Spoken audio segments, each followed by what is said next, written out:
Pozdrav svima, ja sam Zvezdana Pisarević, dobrodošli na kanal Ja volim knjigovodstvo.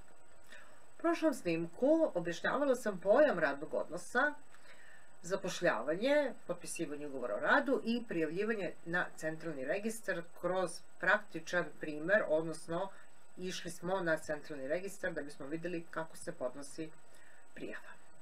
U ovom snimku govorit ću o tome kako se obračunava zarada uz pomoć digitrona. Jer zaposlili smo radnicu, sljedeći korak bi bio unos podataka zaposlene u program koji će automatski obračunati zaradu. Ali pre nego što to uradimo, objasnit ću kako se obračunava zarada uz pomoć digitrona, odnosno olovke i papira.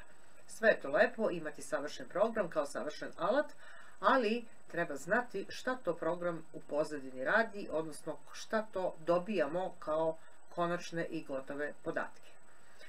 Pomenula sam da se zarada u ugovoru o radu iskazuje u bruto iznosu. To je iznos koji u sebi sadrži porez i doprinose i tek kada se plate propisani porez i doprinosi, na tekući račun zaposlenog se uplaćuje ostatak, odnosno neto zarada. Ovo predstavlja kopiranje zapadnog modela, gde se radniku plata isplaćuje u bruto iznosu, a on sam periodično, najčešće kvartalno, uplaćuje porez i doprinose prema zakonima zemlje u kojoj radi. Kod nas je prihvaćen taj princip bruto zarade, ali ipak je plaćanje poreza i doprinose prebačeno na poslodavca, odnosno firmu koja uplaćuje zaradu. Prilikom obračuna zarade počinjemo od bruto iznosa, odnosno on se još i zove bruto 1, obračunavamo porez i doprinose i kada od bruto iznosa oduzmemo poreska davanja, dobijemo neto iznos koji se uplaćuje na tekući račun zaposlenog ili se isplaćuje preko blagajne. Uobičajena je praksa da zaposleni imaju otvorene tekuće račune i da im se onda bezgotovinski nalogom za prenos zarada prenese na tekući račun, ali to nije zakonska obaveza i nema smetnji da se radniku zarada isplati preko blagajne. Nimalo praktično, jer da bi se isplatila preko blagajne, potrebno je otići u banku, čekati red, podići novac, vratiti se, prebrojati novac i tek onda isplatiti. Tako da je prebacivanje, odnosno prenos zarade zaposlenog na tekući račun brže, lakše, bolje i jednostavnije. I opet da ponovim, nije zakonska obaveza, radnik ne mora da ima tekući račun ako to ne želi, ali i tekući račun ima i mnogih prednosti što svi znamo. Postoje dve vrste poreskih davanja iz zarade, a svako od njih je uređeno posebnim zakonima. Prvo davanje je porez na zarade, definisan Zakonom o porezu na dohodak građana. Ovaj zakon definiše sve slučajeve plaćanja fizičkim licima i poreske stope za različite vrste plaćanja, odnosno različite vrste prihoda fizičkih lica. Ja ću za sada govoriti samo o delu zakona koji se odnosi na zarade zaposlenih. O tome šta još zakon obuhvata možda nekom drugom prilikom. Znači, Zakon o porezu na dohodak građana je predvideo slučajeve kada se porez plaća, kada se ne plaća, kao i kolike su poreske olakšice na određene vrste davanja, odnosno isplate fizičkim licima i o tome ću detaljnije nekom drugom prilikom. Kada je u pitanju obračun zarada zaposlenih, zakon je predvideo fiksnu poresku olakšicu, a to je iznos koji se oduzima od bruto zarade i to je poreska osnovica na koju se plaća porez od 10%. Iznos poreskih olakšica mijenja se svake godine. Ovi podaci se objavljuju tokom januara, a njihova primjena je od 1. februara i važe za celu kalendarsku godinu do 31. januara naredne godine. Važeći podatak poreske olakšice za zarade zaposlenih za 2020. godinu je 16.300 dinara i to je podatak sa kojim ću ja baratati, odnosno obračunavati zaradu, obzirom da je naše knjigovodstvo za 2020. shodno tome i platu obračunavamo za 2020. A informativno od 1. februara 2021. godine poreska olakšica je 18.300 dinara i koristi se za sve zarade koje se isplaćuju u 2021. godini i u januaru naredne godine. Ovaj iznos propisuje država i on važi, kako rekoh, svake godine od 1. februara, bez obzira na to za koji mesec se isplaćuje zarada. Uzmimo primer da naša radnica, računovođa Ivana Pavlović, ima ugovorenu zaradu od 83.267 dinara. Poresko oslobođenje je 16.300 dinara, osnovica za porez je 66.967, znači kad od 83.267 oduzmemo 16.300, dobijemo osnovicu i kada primenimo stopu poreza od 10%, dobit ćemo da je porez koji treba da obračunamo, obustavimo iz bruto zarade i uplatimo 6.696,70 dinara. Sljedeći na redu su doprinosi za obavezno socijalno osiguranje. Oni su definisani zakonom koji se tako i zove, Zakon o obaveznom socijalnom osiguranju, i određeno je da se na zaradu plaćaju 3 vrste doprinosa. Doprinos za PIO, odnosno doprinos za penzijsko i invalidsko osiguranje, po stopi od 25,5%, doprinos za zdravstvo po stopi od 10,3% i doprinos za nezaposlenost po stopi od 0,75%. Ovi doprinosi su dalje podeljeni tako da jedan deo plaća radnik, odnosno obračunavaju se i oduzimaju od ugovorene bruto zarade i oni se zovu doprinosi na teret radnika, dok drugi deo plaća poslodavac i oni se zovu doprinosi na teret poslodavca. Stope doprinosa na teret radnika su 14%, znači ukupan doprinos za PIO je 25,5%, na teret radnika doprinos za PIO je 14%, doprinos za zdravstvo je u ukupnom iznosu 10,3% i on je podeljen na pola, radnik plaća 5,15%, poslodavac isto toliko, i 0,75% doprinos za nezaposlenost, odnosno doprinos za osiguranje za slučaj nezaposlenosti. Pošto je jako dugačak naziv, knjigovi će to zovu doprinos za nezaposlenost. Znači, na teret radnika PIO 14%, zdravstvo 5,15% i nezaposlenost 0,75%. Poslodavac plaća opet na bruto zaradu zaposlenog, doprinos za PIO 11,5% i doprinos za zdravstvo 5,15%.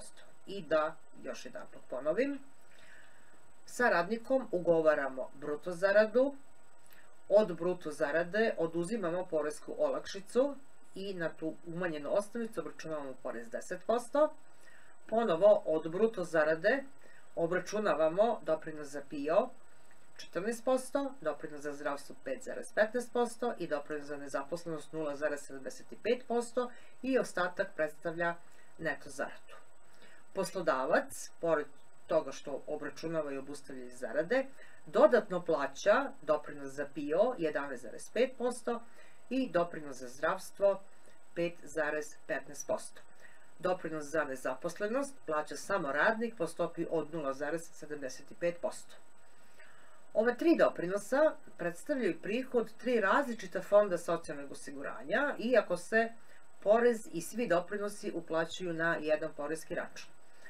Do pre nekoliko godina svako od ovih davanja se uplaćivalo na poseban poreski račun i dolazilo je do grešaka da se recimo 2 puta uplati doprinos za PIO na isti račun umjesto na 2 različita računa, pa smo onda imali problem sa poreskom upravom, problem u smislu preknjižavanja, kartice nisu bile u redu, tako da uvođenjem elektronskog podnošenja poreskih prijava dobijamo jednu jedinstvenu cifru za uplatu svih poreza i doprinosa, a država raspoređuje prema propisanim stopama sredstva fondovima koji se finansiraju iz zarada zaposlenih. Znači, da opet objasnim, doprinos za PIO je doprinos koji se uplaćuje za radni staž i iz njega se isplaćuju penzije. Doprinos za zdravstvo uplaćuje se fondu zdravstva, iz njega se finansira sistem zdravstvene zaštite u zemlji, kao i isplate dužeg bolovanja zaposlenog.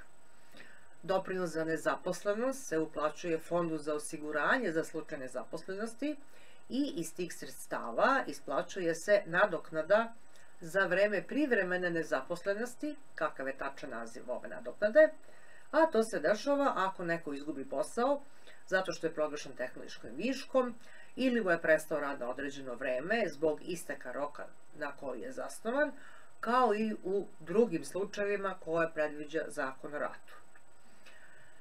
Iz ovog fonda za nezaposlenost također se finansira zapošljavanje novih radnika, pripravnika ili za otvaranje nove firme samozapošljavanja.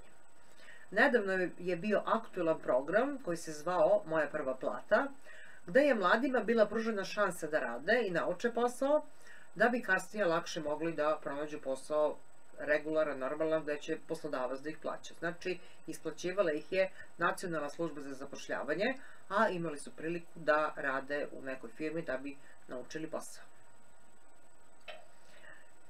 Isplata zarade je definisana kao obaveza poslodavca i zarada se mora isplatiti do kraja meseca za prethodni mesec.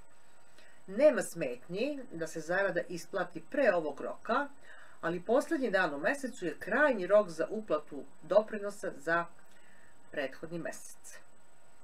I da rezimiram, prilikom obračuna zarade na bruto zaradu, bez bilo kakvog umanjenja, obračunavaju se 3 doprinose na teret radnika koji se oduzimaju od bruto zarade, oduzima se porez i razlika predstavlja neto zaradu koja se isplaćuje radniku. Doprinosi na teret poslodavca također se obračunavaju na bruto zaradu bez bilo kakvog umanjenja i svi ovi doprinosi zajedno sa neto zaradom predstavljaju trošak zarade zaposlenog, odnosno bruto 2.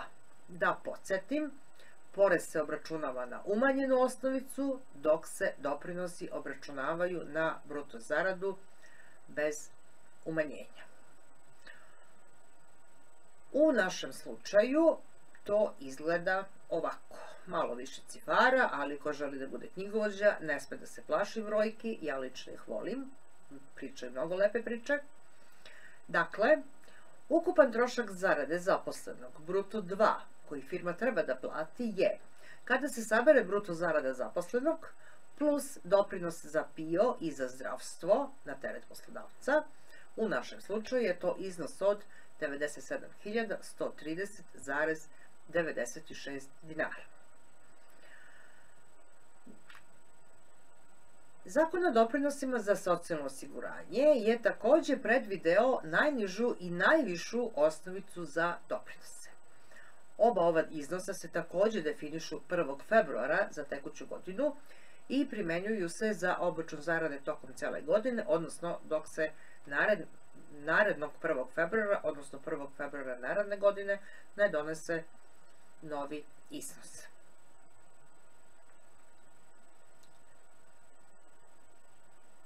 Najniža osnovica za doprinose predstavlja propisani minimalni iznos ispod kojeg se ne mogu i ne smeju obračunavati doprinosi.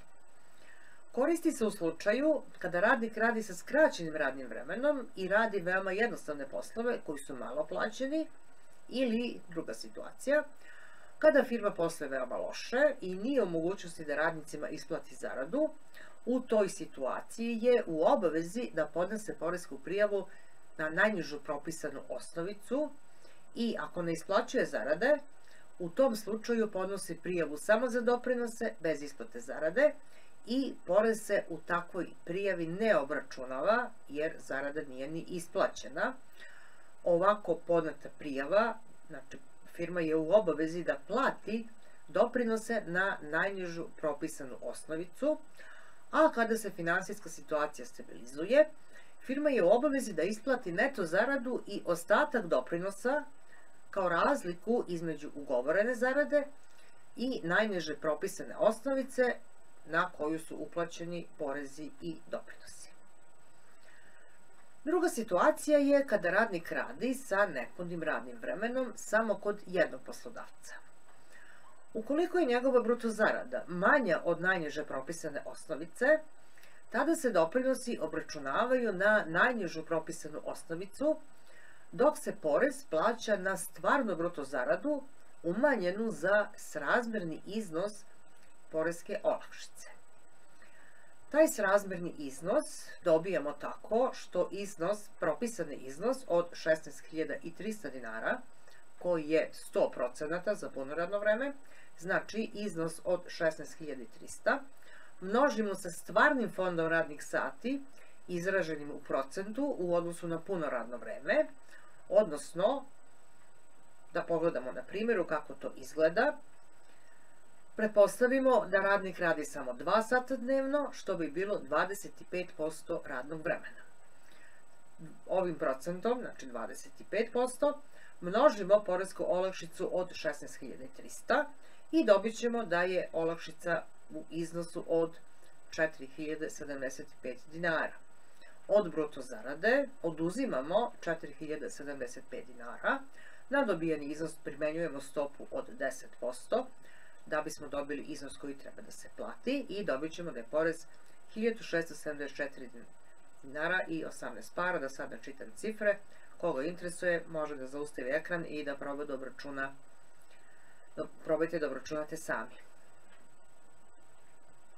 Dakle, porez se obračunava na ugovorenu bruto zaradu, koja je umanjena za srazmerni iznos propisane poreske olakšice, dok se doprinosi obračunavaju na minimalnu osnovicu, odnosno najniža osnovica za doprinose 25.801 dinar. Vidimo, bruto zarade 20.816, na nju se obračunava i plaća porez, ali se doprinosi obračunavaju na najnižu propisanu osnovicu koja je za 2020. godinu propisana u visini od 25.801 dinar. Ova prikazana situacija je kada radnik radi samo u jednoj firmi. Ukoliko radi u još nekoj firmi i tu ostvaruje razliku radnog vremena do punog radnog vremena od 40 sati nedeljno ili 100%, u tom slučaju će svaki poslodavac obračunati doprinose na bruto zaradu, bez obzira na to što je taj iznos manji od najniže propisane osnovice, isto kao što će svaki poslodavac koristiti srazmerni deo poreske olakšice. Ovakav način rada je čest primjer u školstvu, gde jedan nastavnik, odnosno profesor, radi u nekoliko škola sa nepunim radnim vremenom i kada sve škole poslodavci obračunaju porez i doprinose na svoj procentualni deo radnog vremena, radnik primi punu platu kao da radi samo u jednoj školi i doprinosi su procentualno obračunati na ukupnu platu.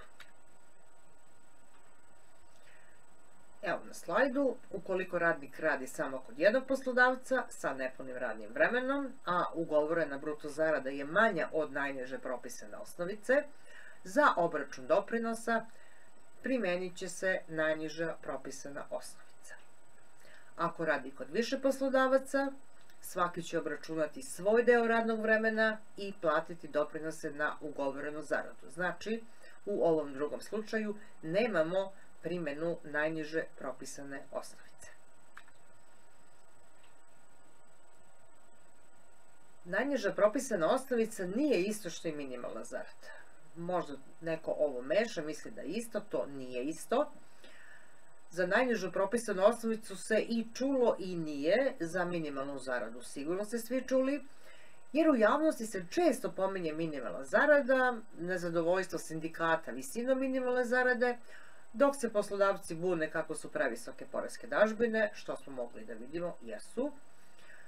Ovu priču čujemo godinama unazad, od kad je uvedena minimalna zarada kao pojam, odnosno kao zarada ispod koje radnik ne može da primi ukoliko radi puno radno vreme. Znači, minimalna zarada nije isto što i najniža propisana osnovica. Minimalna zarada se odnosi na neto zaradu, odnosno na iznos koji radnik primi kao svoju platu i ona se ugovara kao neto iznos po radnom satu. Najniža propisana osnovica je iskazana u bruto iznosu. Znači, minimalna zarada se iskazuje kao neto iznos po radnom satu, a pošto se ukupan fond radnih sati u mesecu razlikuje u zavisnosti od broja radnih dana u mesecu, ni minimalna zarada nije ista svakog meseca, jer neto iznos minimalne zarade po satu množimo sa ukupnim brojem radnih sati u mesecu da bismo dobili minimalnu zaradu za taj mesec. Zakon o radu je propisao 40-dnevnu radnu nedelju, što znači 5 radnih dana po 8 sati, računajući da su subota i nedelja neradni dani. U kalendarskom mesecu broj radnih dana može biti od 20 do 23 radna dana, odnosno od 160 sati do 184 sata. I kada broj radnih dana pomnožimo sa 8, dobit ćemo fond radnih sati koji se kreću u rasponu od 160 do 184. Minimalna neto zarada po satu za 2020. godinu iznosi 172,54 dinara. Da ponovim, minimalna zarada je najmanji iznos koji radnik može da primi za standardni učinak i standardno radno vreme. Čak i ako je bio na bolovanju, kada se za dane bolovanja isplaćuje umanjena zarada, radnik ne može da primi ispod minimalne zarade. U praksi sam često viđala da mnoge firme isplaćuju svojim radnicima minimalnu zaradu i misle da je to ok. Međutim, tu strahovito greše. Minimalna zarada jeste minimalni iznos koji radnik može da primi, ali minimalna zarada se ne može ugovoriti sa zaposlenim, odnosno ne može se predvideti ugovorom o radu.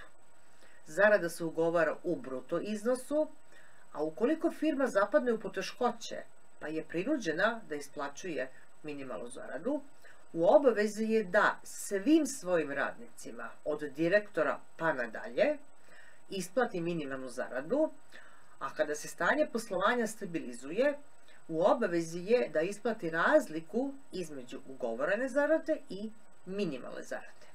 Da ponovim, možda sam dosadna sa ponavljanjem, ali moram, minimalna zarada ne može biti ugovorena, a svi poslodavci koji to rade u direktnom su prekršaju, bez obzira na ustaljeno mišljenje kako postupaju zakonski ispravno.